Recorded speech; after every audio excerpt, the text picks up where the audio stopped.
Donc, on va continuer ce soir le Mahamar qu'on a commencé il y a 2 semaines. Donc, c'est un Mahamar que le Rabbi a dit à Toulu Shvat en Tafshin Lamed Aleph en 5731, 1971. Et donc, on va aujourd'hui étudier le paragraphe 7. Pour ceux qui ont le livre, c'est à la page 124, en bas de la page. יש לומר, על ידי שהמצוות נמשכות מהתורה, וגם זה שקיום המצוות צריך להיות בדרך עבודת עבד. Donc, 2 points qui découlent de ce qui a été expliqué la dernière fois. Les mitzvot sont le prolongement de la Torah. La Torah, c'est la sagesse de Dieu. Les mitzvot, c'est le moyen de donner une application concrète à cette sagesse de Dieu, de façon à ce que le monde se conduise en fonction de la volonté de Dieu. Premier point. Deuxième point, dans l'étude de la Torah, c'est l'intellect qui est l'aspect dominant. Étudier la Torah, ça veut dire la comprendre, ça veut dire l'intérioriser. En revanche, dans la pratique des mitzvot, qui est le prolongement de la Torah qu'on vient de voir, ce qui est déterminant, ce n'est plus la compréhension, mais c'est la soumission. La soumission, c'est le moyen le plus sûr de ne pas s'écarter de la volonté de Dieu au moment où la mitzvah est mise en pratique. Alors, comment est-ce qu'on peut comprendre tout ça? Le Rabbi nous dit les filles chez Torah Amra va'avadtem et Hashem Elohechem. La Torah nous dit on doit servir Dieu. Dieu attend de la part des hommes un service. Et donc ce service, c'est l'étude de la Torah, la pratique des mitzvot, c'est-à-dire la compréhension et la soumission. Les 2 aspects complémentaires qui sont nécessaires l'un et l'autre. C'est pour ça que dans la prière de Rosh Hashanah et de Yom Kippour, on dit Im kebanim, im ka'avadim. Considère-nous comme des fils, considère-nous comme des serviteurs. Donc, les deux à la fois sont nécessaires.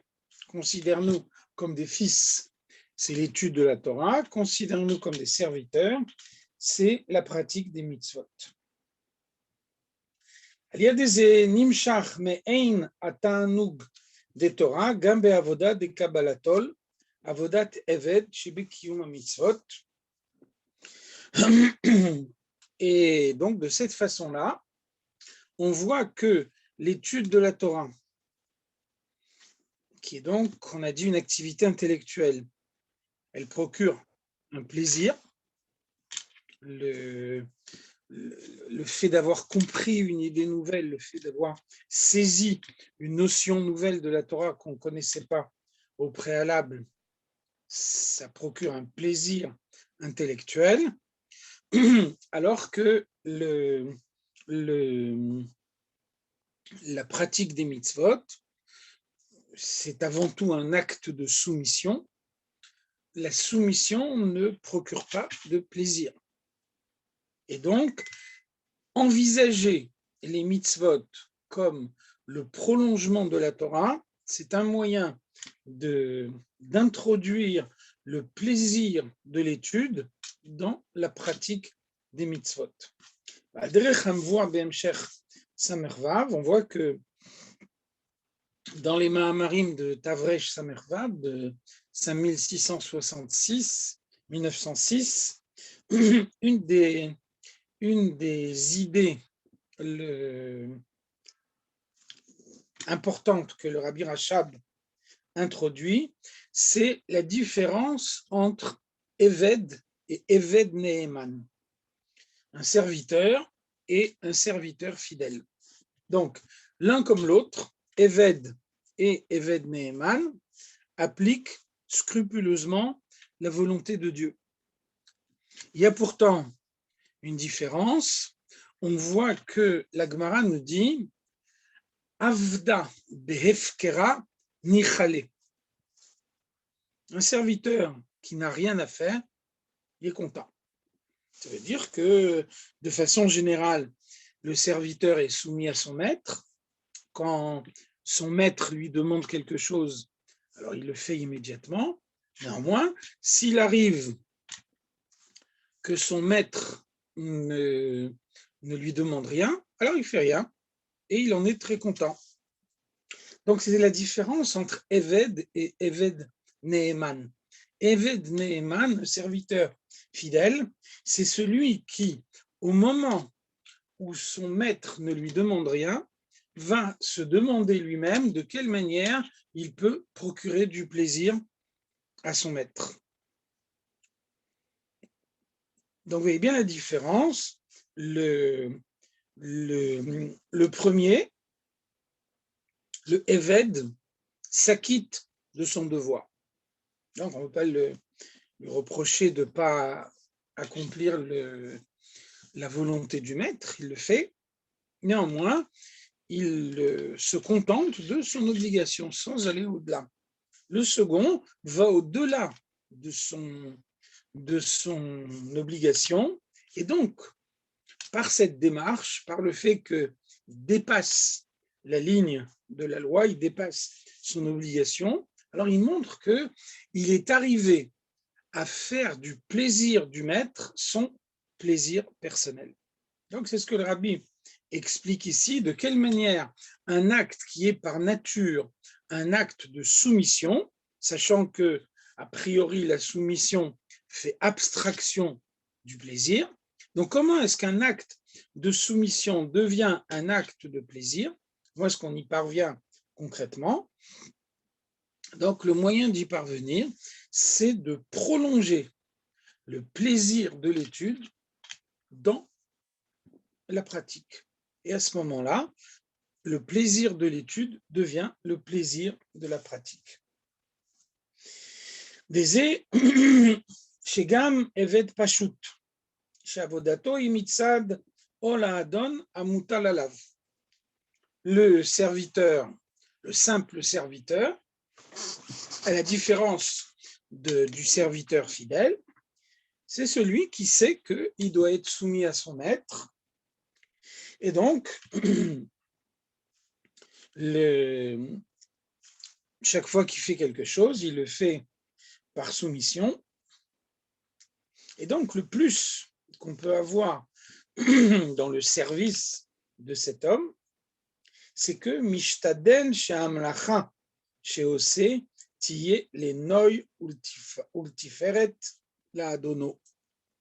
Il introduit une dimension supplémentaire. Il attend du maître d'être fier de lui. Il attend du maître que ce qu'il fait pour lui procure de la satisfaction. Et donc, il le fait lo mitza dinyano mitziuto chez la Eved, non pas pour sa gloire personnelle, pour qu'on puisse dire que c'est lui qui a fait plaisir au maître, et la adraba mitza d'abitul shelo. Mais au contraire, le fait de chercher le plaisir du maître, le fait de chercher ce qui pourrait faire plaisir au maître, même au moment où le maître ne lui a rien demandé, c'est finalement la manifestation d'une soumission plus profonde. Et donc, qu'est-ce qu'on voit? Que la soumission qui, par nature, ne procure pas le plaisir, lorsque elle atteint une dimension plus profonde, elle procure le plaisir également. Pourquoi? Parce qu'à ce stade plus profond, le serviteur est arrivé à faire sien le plaisir du maître. Il arrive à s'identifier avec son maître au point que le plaisir du maître devient le plaisir du serviteur. Le serviteur simple ne s'identifie pas à son maître. C'est la raison pour laquelle, au moment où son maître ne lui demande rien, il est très content de ne rien faire. Le serviteur fidèle, c'est celui qui s'identifie au maître au point de s'approprier lui-même le plaisir du maître.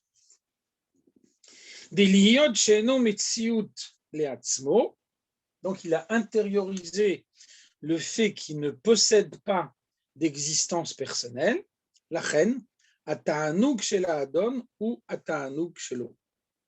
C'est pour ça que le plaisir du maître devient le plaisir du serviteur. Il y a identification totale entre le maître et le serviteur. On voit ça également dans la halakha. C'est l'exemple qu'on cite toujours pour illustrer cette idée-là. On voit que la halakha, c'est Mashe kana eved kana rabo. Lorsque le serviteur fait une acquisition, alors il fait l'acquisition d'emblée pour le compte de son maître. On aurait pu imaginer effectivement que le maître lui dit « va m'acheter tel objet », donc on pourrait penser que le serviteur va au marché et achète cet objet. Au moment où il achète cet objet, il l'achète pour son propre compte, puisque c'est lui qui a effectué l'achat, c'est lui qui a soulevé l'objet, qui en a fait le kinyan, l'acquisition. Et puis ensuite, quand il rentre à la maison et qu'il transmet l'objet à son maître, donc on pourrait penser que c'est à ce moment-là que le maître acquiert l'objet et le possède réellement. Donc on voit que la halakha n'est pas tranchée de cette façon-là. La halakha nous dit Mashe kana eved kana rabo, ça veut dire qu'à aucun moment l'objet n'a appartenu au serviteur. Au moment où le serviteur a fait l'acquisition de cet objet, il a fait d'emblée pour le compte de son maître. Ça veut dire concrètement que le serviteur n'a pas d'existence personnelle. Son existence personnelle, c'est l'existence du maître. Son plaisir personnel, c'est le plaisir du maître. Donc voilà comment la soumission qui par nature ne procure pas de plaisir peut, à un stade plus profond, sous une forme plus profonde, procurer également le plaisir. Donc ceci s'applique également au service de Dieu de chacun.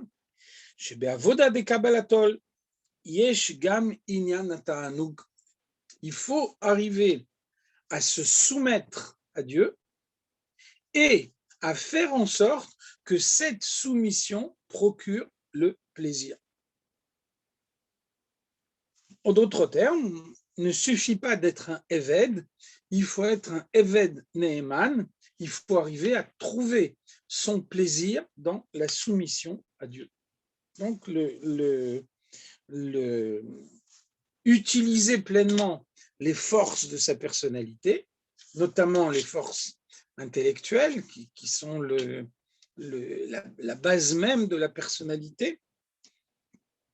Donc, grâce à ces forces intellectuelles, comprendre la sagesse de Dieu exprimée par la Torah de la manière la plus profonde qu'il est possible de la comprendre. Et puis, ensuite, une fois qu'on a compris tout ça profondément, alors on utilise cette connaissance pour pouvoir ensuite être encore plus profondément soumis, c'est-à-dire faire totalement abstraction de sa personnalité.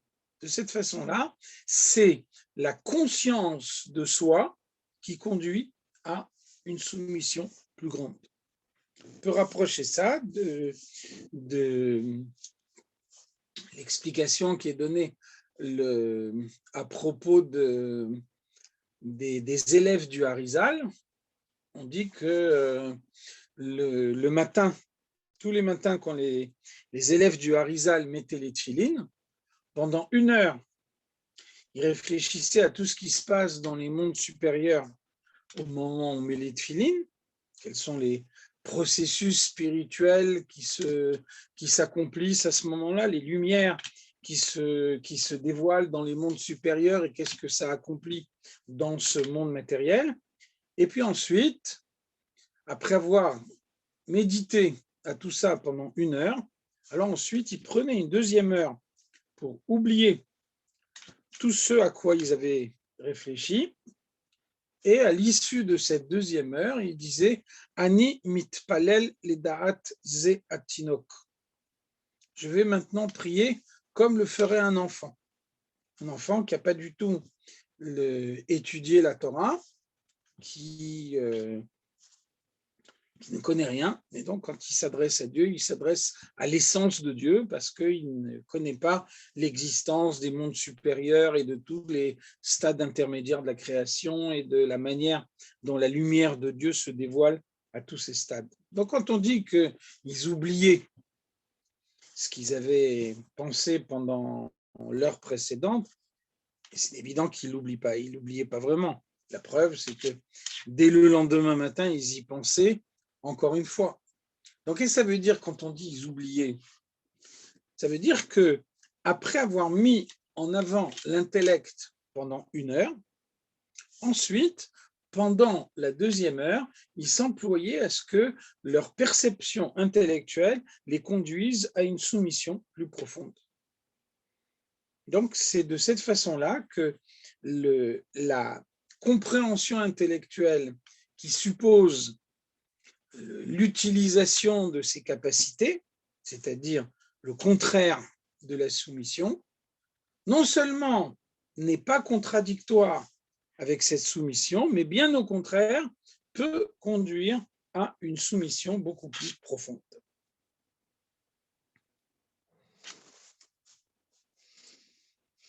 Et la sha'atanoug ou atanoug dilma'ala, ça veut dire qu'un homme arrive à s'approprier, à faire sien le plaisir de Dieu. יש לומר, בזה שגם בעבודה דקבלתו יש עניין התענוג, ולפי שגם העבודה דקבלתו נמשכת מהתורה. Et donc, comme on l'a dit au préalable, comment retrouver le plaisir dans la soumission, alors qu'a priori, il s'agit de 2 sentiments antinomiques qui se contredisent vraiment, c'est parce que la pratique de la mitzvah est envisagée comme un prolongement de l'étude de la Torah. L'étude, c'est une acquisition intellectuelle. Cette acquisition intellectuelle parvient à la perfection au moment où elle est suivie d'un effet concret. Il n'y a pas 2 étapes indépendantes l'une de l'autre. D'abord, j'étudie et ensuite j'applique. C'est une seule et même étape. J'étudie et l'aboutissement de mon étude, c'est la pratique. Torah Amra va'avadtem et Hashem Elokechem, et c'est en ce sens que la Torah elle-même demande de servir Dieu. En d'autres termes, la Torah, dont l'approche est une approche intellectuelle, nous dit soyez soumis. Donc c'est bien la preuve que non seulement le développement des capacités intellectuelles ne contredit pas la soumission, mais bien au contraire, il permet de l'approfondir et d'y révéler le plaisir. Donc pour préciser cette idée, Deita Begeret HaKodesh Dibur HaMatril David Zmirot Karit Lehu. Donc on voit dans le Tanya, dans la 4e partie du Tanya, chez Kol HaOlamot Elyonim Vetartonim Tluim Bedigduk Mitzvah. tous les mondes supérieurs et inférieurs dépendent de la manière dont une mitzvah est mise en pratique, dépendent du scrupule de la mitzvah. Alors, qu'est-ce que c'est le plaisir de Dieu? Eh bien, le plaisir de Dieu, il y a un verset dans la Torah qui nous dit « Mipsari achaze eloka » par ma propre chair, je perçois le divin. Ça veut dire que nous sommes créés à l'image de Dieu, et lorsque nous voulons comprendre Dieu, alors le mieux, c'est de nous observer nous-mêmes. Quand on observe notre propre personnalité, alors on voit que le plaisir, c'est la force la plus haute qui existe dans l'homme. D'une part, le plaisir transcende la compréhension, on n'est pas toujours capable, on n'est jamais capable d'expliquer pourquoi telle chose procure du plaisir et telle autre chose n'en procure pas. Et puis un homme est prêt à tout pour satisfaire son plaisir. Donc, de la même façon, on pourrait dire le plaisir, c'est la motivation suprême de Dieu au sein de la création. Et donc, on voit ici que cette motivation supérieure de Dieu, elle est liée à l'action de l'homme, et donc, dikduk mitzvah, non pas la mitzvah elle-même, et le fait que la mitzvah soit accomplie d'une meilleure façon, tout ça peut tout modifier dans les mondes supérieurs. Chacun connaît l'explication du Maggid de Mezritch. La Mishnah nous dit « Da malema mimach » sache, connais tout ce qui se passe plus haut que toi, là-haut, dans les mondes supérieurs. Et le Maggid de Mezritch nous dit « Da, sache, malema que tout ce qui se passe là-haut, tout ce qu'il y a dans les mondes supérieurs, mimcha, ça dépend de toi, ça dépend de ton action à toi. Un détail paraissant insignifiant qui est modifié dans le comportement peut tout changer là-haut. On me vit shte dogmaot leze, et donc le Tanya nous donne deux exemples de plaisir divin dépendant de ce qui est fait dans le monde, Korban ou Tfilin. Korban, le sacrifice, un homme offre un sacrifice à Dieu. Le sacrifice a des conditions précises. Si une de ces conditions n'est pas remplie, le sacrifice n'en est pas un. Donc, qu'est-ce qu'on voit? On voit que dans la Torah, on nous dit « Reyach nichoach l'Hashem », une odeur agréable pour Dieu. Le sacrifice qui brûle sur le misbéach, sur l'autel, apporte un plaisir à Dieu. C'est une odeur agréable pour Dieu. Donc finalement, qu'est-ce que ça veut dire que c'est un plaisir pour Dieu? Dans le Beth Amikdash, finalement, on faisait des sacrifices toute la journée. Le Beth Amikdash avait une odeur de boucherie. Comment est-ce qu'on peut dire Reach nichoach l'Hashem, une odeur agréable pour Dieu? Alors Rashi nous dit Nachat roach lefanai she'amarti venaase retzoni. Pourquoi est-ce que le sacrifice m'apporte une satisfaction, un plaisir? C'est parce que j'ai donné un ordre et mon ordre a été accompli. Et donc, se basant sur cette explication, le Midrash nous dit Ilu nitztavinu lachtov etzim hainu chotvim etzim. Si au lieu de faire un sacrifice, Dieu nous avait dit allez couper du bois, nous aurions coupé du bois. Donc finalement, il n'y a pas une différence foncière profonde entre le fait de sacrifier un animal et le fait de couper du bois. Quelle est la différence? La différence, c'est que sacrifier l'animal, Dieu nous l'a demandé, couper du bois, il ne nous l'a pas demandé. Et donc, quelqu'un qui coupe du bois ne fait pas plaisir à Dieu, quelqu'un qui fait un sacrifice fait plaisir à Dieu. Parce que de cette façon-là, il se soumet à Dieu et il accomplit sa volonté. Alors, qu'est-ce qu'on voit? Un détail qui est modifié dans ce sacrifice, une des composantes du sacrifice qui est absente, ou quelque chose qu'on a rajouté, ou n'importe quoi qui a été modifié par rapport au cahier des charges que ce sacrifice doit avoir, le plaisir de Dieu disparaît. Donc, le plaisir de Dieu dépend de la soumission scrupuleuse de la part de l'homme qui accomplit sa volonté. Ensuite, le Tanya nous donne un deuxième exemple qui est actuel, même à une époque où on ne fait plus de sacrifices. Nous avons quand même maintenant les tefilines que nous mettons tous les matins, et on voit la même chose dans les tefilines. Un petit détail qui est modifié fait que les tefilines ne sont plus des tefilines et que la lumière de Dieu qui doit se dévoiler dans le monde quand on met les tefilines ne se dévoile plus.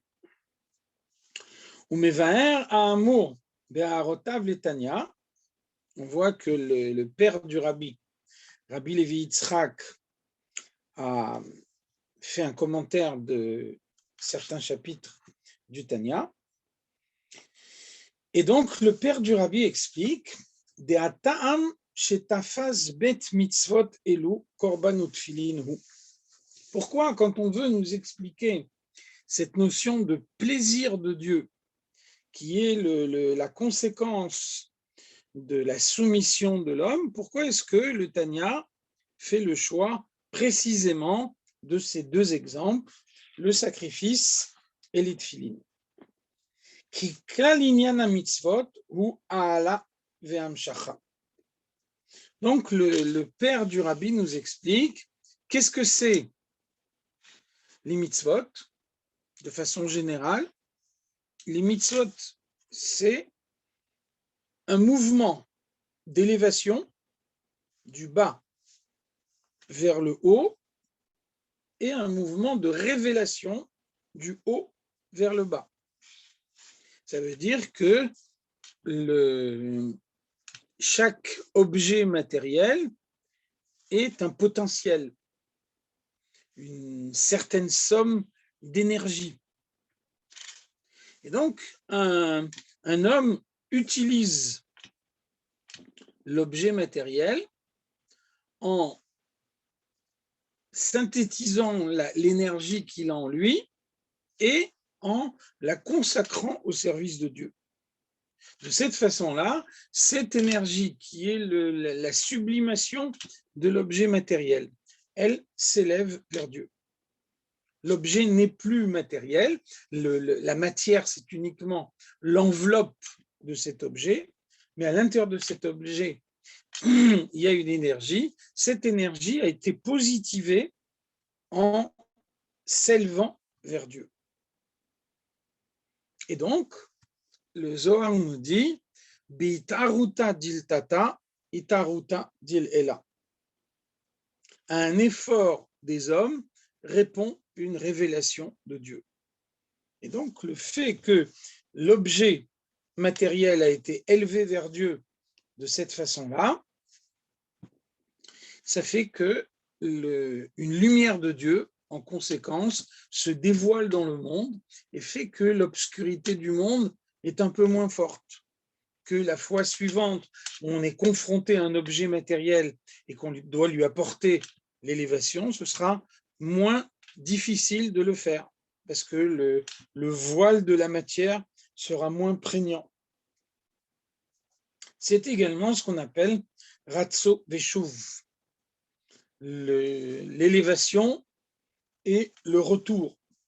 Vous voyez que par exemple, les deux fils d'Aaron ont fait Ratso Belishuv, se sont élevés vers Dieu, puis ensuite leur âme n'a pas réintégré leur corps. Donc, ils ont bien élevé la matière du monde vers Dieu. Ils ont fait un sacrifice de Ktoret, mais ils n'ont pas fait en sorte que la lumière révélée de cette façon-là puisse intégrer la matière du monde et élever la matière du monde. C'est la raison pour laquelle ce qu'ils ont fait est considéré comme une faute. Donc les deux mouvements sont nécessaires l'un et l'autre. Chaque fois qu'il y a une élévation spirituelle, l'élévation spirituelle doit systématiquement être suivie par une réintégration de la matière, de façon à ce que la matière soit élevée, affinée, grâce à cette élévation morale. Qui korban ou à l'aratso, donc on voit bien que le sacrifice, c'est une élévation, c'est un acte de ratso. Ça veut dire qu'on prend un animal, on prend des végétaux, de la farine, de l'huile, on prend des minéraux, du sel, et c'est l'homme qui effectue le sacrifice. Ce qui veut dire que toutes les catégories de la création participent à ce sacrifice. Ce sacrifice est brûlé sur le misbéach, sur l'autel, et la fumée monte vers Dieu. De cette façon-là, toutes les parties du monde qui ont participé à ce sacrifice sont spiritualisées et s'élèvent vers Dieu. Ou tfilin ou amshacha. De même, les tfilin, c'est un moyen de faire descendre la lumière de Dieu dans le monde. Chacun voit bien comment, au moment où on met les tfilin, on fait descendre la lumière de Dieu dans le monde. Donc, c'est chouv. Moshe Katuv l'Likutei Torah, Bedrouché Anesachim. Donc, le Likutei Torah de l'Admor Hazaken, le même auteur que le Tanya, nous explique que dans le sacrifice, il y a deux choses. Il y a le sacrifice proprement dit, c'est-à-dire l'animal qui est brûlé sur le misbéach, et à ce moment-là, la fumée monte, elle s'élève. Et puis ensuite, il y a les libations de vin, plus à Soukot les libations d'eau, c'est-à-dire un liquide qu'on jette sur le misbéach. Et là, le mouvement est un mouvement inverse, du haut vers le bas. Le sacrifice brûle et remonte, les libations tombent sur le misbéach et il reste du haut vers le bas. Donc on a bien en permanence les deux mouvements à la fois qui se complètent, il est indispensable d'avoir les deux à la fois, l'un sans l'autre, ça n'est pas la perfection. Et donc on peut se demander, Manogea le Ainyan Amvua Begeret HaKodesh Anal, Shekol HaOlamot Luim Bedigduk Mitzvah, les remez chez Inyan HaMitzvot ou Ha'ala ve'Hamshacha. Nous devons essayer maintenant de comprendre pourquoi le Tanya, au moment où il veut nous expliquer que dans la mitzvah, chaque détail est important, le moindre détail qui n'est pas conforme remet en cause toute la révélation qu'on peut obtenir grâce à cette mitzvah. Donc, quelle relation on peut faire avec cette idée d'élévation suivie d'une redescente? Ratso veshuv. Chaque fois qu'on s'élève, c'est pour pouvoir réintégrer la matière par la suite. Quelle est la relation entre ces deux idées? De quelle manière on peut les attacher l'une à l'autre? Et donc l'explication des Eshemever Bigeret HaKodesh Shekol HaOlamot Luyim Bedigduk Mitzvah. Donc le Tanya nous dit tout d'abord que ce qui se passe dans le monde dépend de la manière dont on met en pratique les mitzvot, que le moindre détail d'application des mitzvot modifie la révélation de Dieu dans le monde.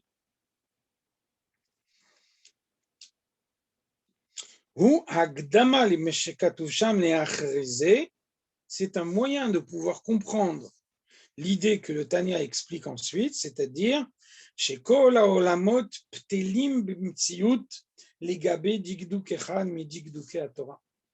un moyen de nous montrer à quel point la Torah maîtrise le monde, puisque un détail qui nous semble accessoire de la Torah, s'il n'a pas été mis en pratique de la manière qui convient, s'il n'y a pas eu ce passage de la compréhension à la pratique tel qu'on l'a expliqué tout à l'heure, eh bien, il remet en cause l'existence du monde.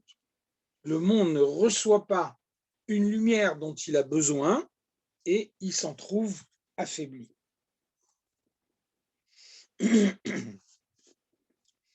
וזה שאמר דוד, זמירות היו לי חוקיך ושפחה דאורייתא. כמו שכתוב באיגרת הקודש הנ"ל בתחילתה.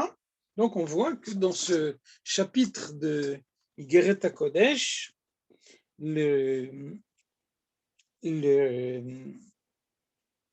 voit que le Tanya nous rappelle ce récit qu'on trouve dans la Gemara Sanhedrin. On voit que David Amelech, le roi David, nous dit Zmirot hayuli chokecha. Tes mitzvot étaient pour moi comme des chants, des cantiques.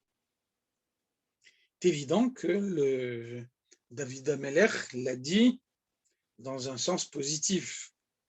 Pour lui, c'était un moyen de faire l'éloge de la Torah. Et à ce moment-là, Dieu lui répond Zmirot karit lohu. Tu appelles ma Torah une chanson? Tu n'as pas d'autre terme pour pouvoir faire l'éloge de la Torah? Donc finalement, qu'est-ce qui est reproché ici à David Amelech? C'est que à Shevahu, Shekol haolamot pteilim bimtziut velorak tluyim legabe digduk echad me digduke haTorah. Finalement, dire la Torah c'est un cantique pour Dieu, ça veut dire que le monde entier existe pour faire l'éloge de Dieu. Ça, c'est ce que dit David Amelech.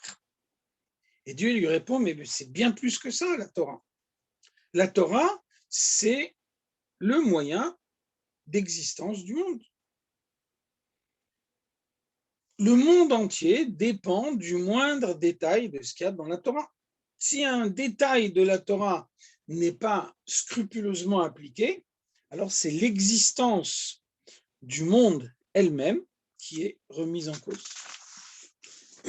Et là, chez Gilo Inyanze de Torah, ou Eade chez Kol Haolamot, Tluyim Bedikduk Mitzvah.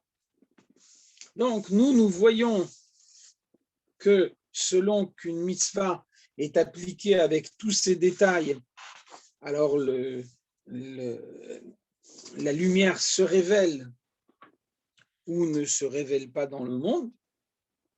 Et donc, David Amelech nous dit, regardez, la Torah décide s'il faut dévoiler ou ne pas dévoiler la lumière dans le monde. Et donc, voilà l'éloge de la Torah. C'est comme un chant qui s'élève vers Dieu. On dit attention, ça c'est uniquement la conséquence. La conséquence, c'est que la Torah décide de dévoiler ou de ne pas dévoiler la lumière. Mais qu'est-ce qui est à l'origine de tout ça? L'origine de tout ça, c'est que le monde est suspendu à la Torah. L'existence du monde est une existence conditionnelle. Et c'est la Torah qui lui donne son existence véritable. Par exemple, on voit que le Midrash nous dit, le Midrash nous rapporte les paroles de Dieu, Im yikablu torati mutav ve'im lav achzirem letohu vavohu. Si ils acceptent ma Torah, tant mieux, et sinon, je les ferai retourner au néant. Alors, vous voyez que exprimé de cette façon-là, on peut dire, c'est une punition. Si vous acceptez ma Torah, tout va bien. il n'y a pas de problème. Si vous n'acceptez pas la Torah, alors je vous punis et je vous fais retourner au néant. Alors, ce n'est pas comme ça qu'il faut lire le Midrash. Qu'est-ce que le Midrash nous dit ici? Le Midrash nous dit l'existence du monde dépend de la Torah. Et donc, le refus de la Torah aurait pour effet de retirer au monde son existence. Ce n'est pas une punition, c'est une conséquence. Le monde a besoin de la Torah pour exister parce que l'existence du monde est suspendue à chaque détail de la Torah. Donc, si maintenant, devant le mont Sinaï, le peuple d'Israël dit « nous refusons la Torah », ça veut dire qu'on n'a plus la possibilité de révéler la lumière de Dieu telle qu'elle émane de la Torah dans le monde. Le monde arrête de vivre, le monde retourne au néant. Ce n'est pas du tout une punition, c'est uniquement la conséquence directe. Alors c'est ça ce que Dieu reproche ici à David Amelech. Au lieu que toi, David, tu dises l'éloge de la Torah, c'est de considérer, c'est de voir à quel point le monde entier proclame l'éloge de Dieu. Donc Dieu nous dit, mais il y a beaucoup plus que ça. Le monde n'existe que par la parole de Dieu. Si on retire la parole de Dieu, le monde n'a plus d'existence. Le monde n'est plus rien. Ça veut dire que, comme on l'a déjà vu au début, l'existence du monde n'est pas une existence définitive. L'existence du monde suppose que la volonté de Dieu est accomplie dans le monde. Et donc, si on pouvait imaginer, mais le scénario n'est pas envisageable, mais si on pouvait imaginer que la volonté de Dieu ne soit plus du tout appliquée dans le monde, alors le monde retournerait au néant rétroactivement comme si il n'avait jamais existé, établissant ainsi que l'existence du monde n'a jamais été. Donc l'existence telle qu'elle est maintenant est une existence conditionnelle. C'est pour ça que pose la question dans la Chassidoute, finalement, est-ce que le monde existe réellement ou bien est-ce que le monde est une illusion d'optique? Finalement, si on dit qu'il n'y a que Dieu qui existe, ça veut dire que l'existence véritable, c'est l'existence de Dieu.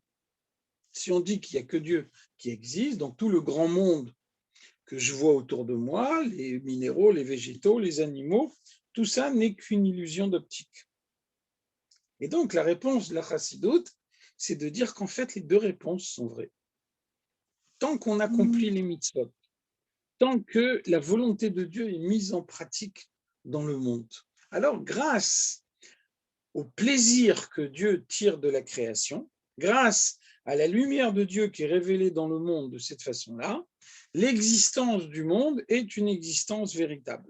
Si demain, il s'avérait que plus personne n'accomplit la volonté de Dieu, que le monde perde les moyens de son existence, alors c'est pas que le monde serait détruit à l'instant où les hommes arrêteraient d'accomplir la volonté de Dieu. Si c'était le cas, ce serait effectivement une punition. Mais donc, si Dieu décidait de ne pas renouveler l'existence du monde parce que l'effort des hommes ne le justifie pas, alors le monde perdrait l'existence de manière rétroactive depuis le moment où il a été créé, comme s'il n'avait jamais été créé, comme s'il n'avait jamais existé. Et aussi, on voit une illustration de ce principe-là dans la halakha. La Gemara nous dit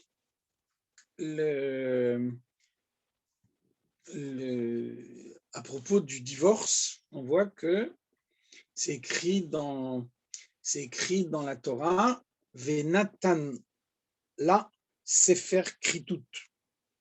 L'homme donne à sa femme, textuellement, Sefer Kritut, un livre de coupure.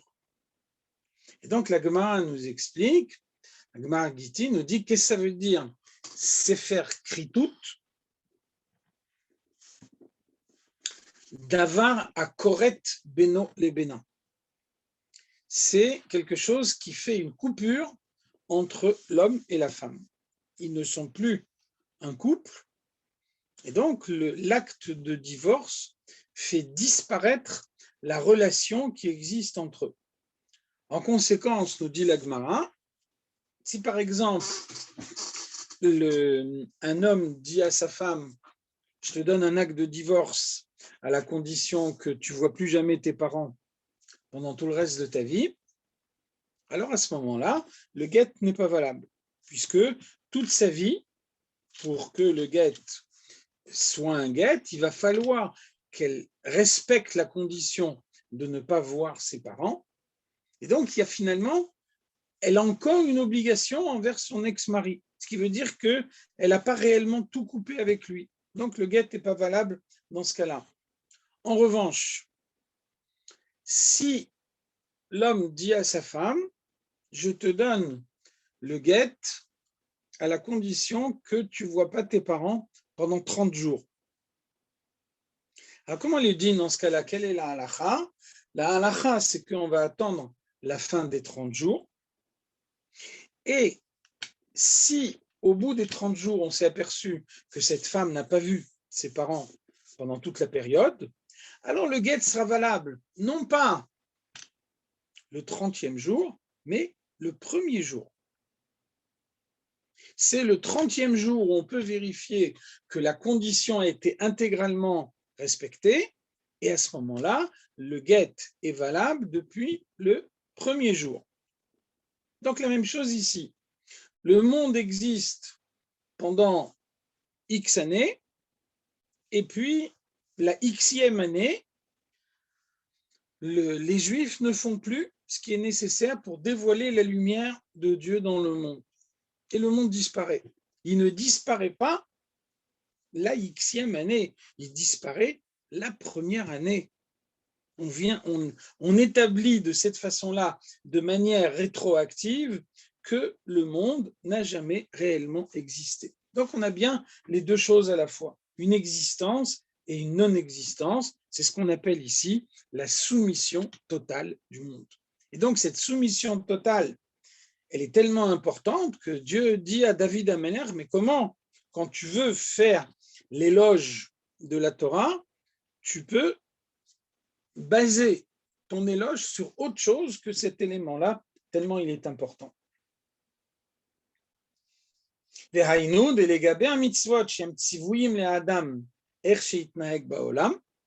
mitzvot sont donc des injonctions faites à l'homme qui lui permettent de savoir quel comportement il doit adopter dans le monde. Et donc,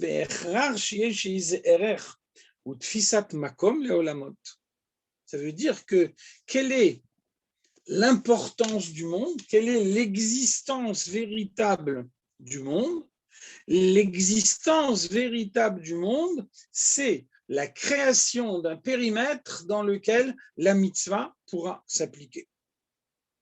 C'est ce qui fait toute la valeur. Le monde n'a pas de valeur intrinsèque. La valeur du monde, c'est la latitude qu'il donne de pouvoir y appliquer les mitzvot. Et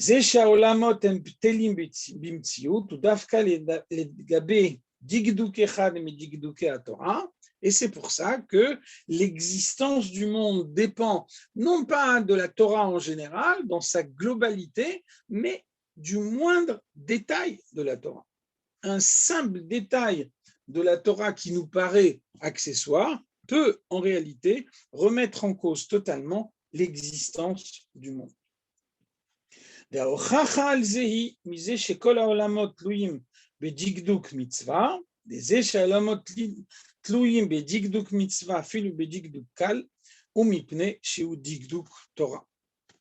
Donc pourquoi est-ce que un petit détail un détail qui nous paraît négligeable. Pourquoi est-ce qu'il peut remettre en cause l'existence de la Torah? C'est parce que dès lors que ce détail est un détail de la Torah, alors il a toute son importance. Et donc, il fait que le monde existe réellement. Chez les Gaba, Aolamot, Ptelim Bimtsiut, la Torah est totalement, pardon, le monde est totalement soumis à la Torah. Bemitzvot, Naase, Digduk Mitzvah, Kol Aolamot, Tluimbo. Donc, on a vu avant que le prolongement concret de la Torah, c'est la mitzvah. La mitzvah, c'est un ensemble de détails. Chacun de ces détails est une condition fondamentale d'existence du monde. ובכדי לבאר שגם לאחרי המשכת דקדוקי תורה בהמצוות מאיר בהם בגילוי עניין התורה. Et donc, pour bien montrer que la Torah se prolonge par la pratique des mitzvot, mais néanmoins, à l'intérieur de cette pratique des mitzvot, on continue à ressentir toute la lumière de la Torah qu'on a étudiée. Donc le Tanya, pour pouvoir introduire cette idée-là, nous parle du sacrifice et des tfilin. C'est-à-dire, de cette façon-là, on a bien vu que la mitzvah, c'est un effort de l'homme qui élève la matière du monde vers Dieu, et ensuite une lumière de Dieu qui se révèle en conséquence dans le monde. Ratso et Chouf. יש לומר שעניין העלה והרצו שבמצוות הוא שנרגש בהם מקורם כמו שהם בתורה של מעלה מהעולם. C'est la raison pour laquelle, quand on met en pratique une mitzvah, on doit ressentir dans cette mitzvah son origine à l'intérieur de la Torah. Et donc, de la même façon que la Torah transcende le monde, la mitzvah elle-même transcende le monde. C'est la raison pour laquelle même une mitzvah logique, ne vole pas, ne tue pas, ne peut pas être mise en pratique uniquement sur la base de la logique. C'est ma moralité qui m'empêche de voler et de tuer. La mitzvah la plus logique est avant tout mise en pratique parce qu'elle est la volonté de Dieu. Donc même lorsque l'intellect serait suffisant, c'est toujours la soumission qui doit être mise en avant. C'est pour ça que la Gemara nous dit Al yomar Adam i ifshi bebassar chazir. Un homme n'a pas le droit de dire ou ne doit pas dire je n'aime pas la viande de porc. Et là, yomar ifshi, il doit dire j'aime ça. Jamais goûté de ma vie, mais voilà, j'aime ça. Uma e'ese she'avi shebashamaim gazar alay. Mais que puis-je faire? Mon père qui est dans les cieux m'a interdit d'en manger. Ifshi, j'aime ça. Donc, qu'est-ce que veut dire la Gemara ici? La Gemara veut écarter totalement une démarche logique. Ça me dégoûte. On m'a tellement répété que cette viande est interdite que je ressens du dégoût. Ce n'est pas comme ça qu'on accomplit la mitzvah. On accomplit la mitzvah parce qu'elle est la volonté de Dieu, parce que c'est un acte de soumission.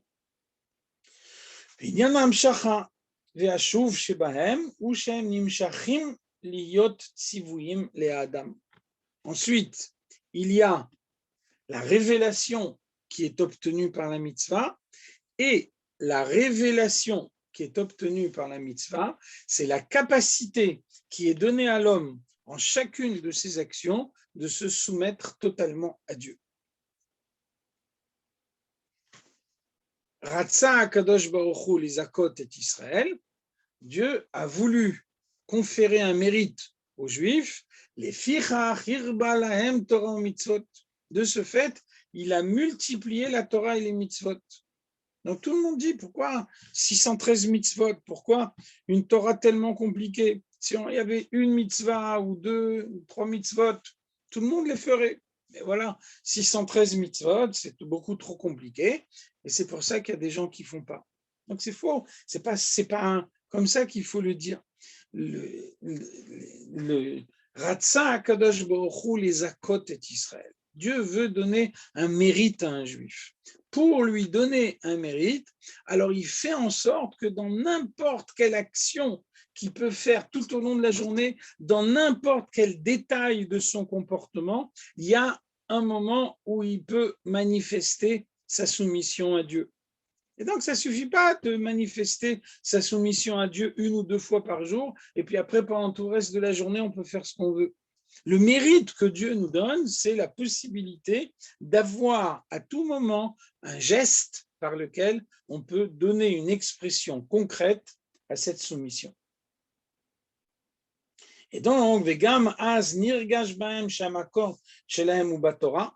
Quand un homme met en pratique la mitzvah, alors il a la conscience profonde que ce qui est à l'origine de son comportement, c'est la mitzvah elle-même, c'est la Torah elle-même, chez le Malame Olamot. La Torah vivifie les mondes, mais par nature, elle est plus haute que les mondes. C'est pour ça que les mondes lui sont soumis. Kinyan Ratso Veshuv, ou Shegam Leachia Shuv, Nikar Reshimo Shel Ratso. On avait dit avant, il y a un mouvement d'élévation qui est suivi par un mouvement de révélation, mais dans cette révélation, la marque de l'élévation est encore présente. Et la preuve, c'est que dans la révélation, alors grâce à ce qui a été accompli, l'obscurité du monde va diminuer. La soumission du monde va apparaître encore plus clairement.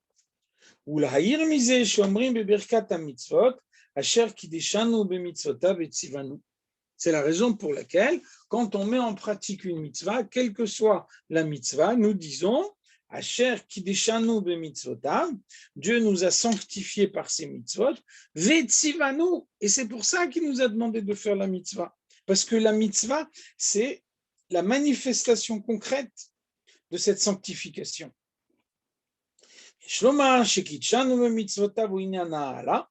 Donc, qu'est-ce que ça veut dire? Il nous a sanctifiés par ses mitzvot.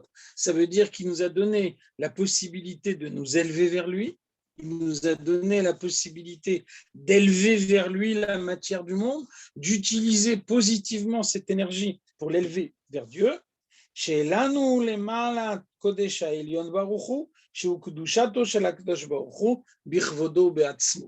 Il a révélé en nous la sainteté de Dieu. Et donc, plus notre soumission est grande, plus notre attachement à sa sainteté peut être profond. Et ensuite, après avoir dit Asher kideshanu bemitzvotav, on dit Vetsivanu. Qu'est-ce que ça veut dire Vetsivanu? Ça veut dire grâce à cet attachement profond, grâce à cette soumission profonde, on a la possibilité ensuite de révéler la lumière dans le monde, de cette façon-là, d'apporter l'élévation au monde. Chez Tziva Otanu, c'est à nous que Dieu a ordonné. C'est nous qui révélons la lumière dans le monde. Donc,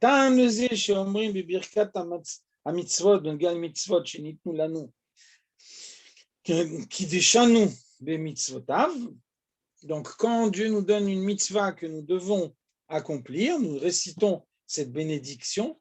Nous constatons, quelle que soit la mitzvah que nous accomplissons, que Dieu nous a donné la possibilité de nous attacher à lui.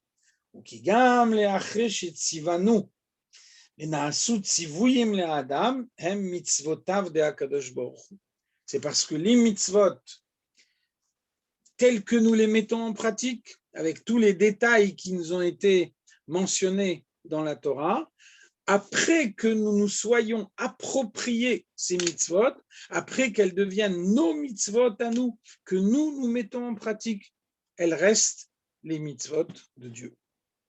Mitzvotav. Et donc, par l'intermédiaire de ces mitzvot, Kidshanu, Dieu nous a sanctifiés, attachés à lui et chargés de révéler sa lumière dans le monde. Moshu Kadosh Umuvdal, Minyan Atzivule Adam, qu'est-ce que ça veut dire? Ça veut dire que Dieu est par nature plus haut que le monde. Dieu est infiniment plus haut que le monde, au point que le monde est insignifiant pour lui. Et même dans un monde insignifiant pour lui, la possibilité de se révéler est possible grâce aux mitzvot qui sont mises en pratique par les hommes. On va s'arrêter là pour ce soir et avec l'aide de Dieu, la semaine prochaine, on terminera ce Mahamar, ou bien dans le Beth Amikdash, ou Chazé Shalom, si le Mashiach n'est pas encore venu, sur le même écran. Peut-on poser une question, s'il vous plaît? Bien sûr. Donc, j'ai bien suivi votre exposé. Je voulais avoir votre avis, si vous pouvez me le donner, sur la période qu'on vit actuellement où les yeshivot sont plus ou moins fermés. Voilà. Et donc, qu'est-ce que devient la Torah et qu'est-ce que devient le monde par la fermeture des yeshivot? Et est-ce que l'étude de la Torah, comme on le fait là, on l'a fait ce soir, est une étude comme dans les yeshivot? Alors, il est évident que ce qu'on a fait ce soir est une véritable étude. Il n'y a pas de doute. On a pris un texte, on a essayé ensemble de le comprendre. Donc, il n'y a pas de doute. Alors, qu'est-ce qui se passe dans le monde? Il faut avoir l'humilité de dire qu'on ne comprend pas tout. Il faut avoir l'humilité de dire que Dieu ne nous voit pas des comptes et on ne comprend pas ce qui se passe. Donc, ça veut dire que, je disais tout à l'heure, la qualité essentielle d'un juif, c'est sa soumission. Donc, la question, ce n'est pas pourquoi ça se passe comme ça. La question, c'est quelle doit être notre attitude lorsque ça se passe comme ça. Alors donc, ça veut dire que si les yeshivot sont fermés, et les yeshivot sont fermés avec l'autorisation des rabbanim et avec la vie de la Torah qui nous dit Venishmartem meod lenafshotechem, qu'on doit tout faire pour conserver la vie. Alors ça veut dire que Dieu demande que, pour une raison qui nous échappe, Dieu demande qu'on étudie la Torah d'une autre façon. Et on voit bien que tous les moyens techniques qui ont été développés ont pour but de faire en sorte qu'à une époque où on n'a pas la possibilité d'ouvrir les yeshivot pour une raison qui nous échappe, malgré tout, il faut que le monde puisse avoir l'étude de la Torah dont il a besoin. Et donc voilà, Dieu nous donne les moyens de le faire. On voit qu'il y a des fois où les choses échappent à ce que nous pouvons comprendre. On voit que Dieu dit à Moshe Rabbeinu, va en Égypte et annonce-leur que le moment de la libération est arrivé. Et donc, quand il va en Égypte, non seulement les Bnei Israël ne sont pas libérés, mais l'esclavage devient beaucoup plus difficile. Alors, qu'est-ce qu'on voit? Le Moshe Rabbeinu, il dit Lama areota la'amazé shlachtani. Pourquoi tu fais du mal à ce peuple et pourquoi tu m'as envoyé? Donc, Moshe Rabbeinu dit je ne comprends pas.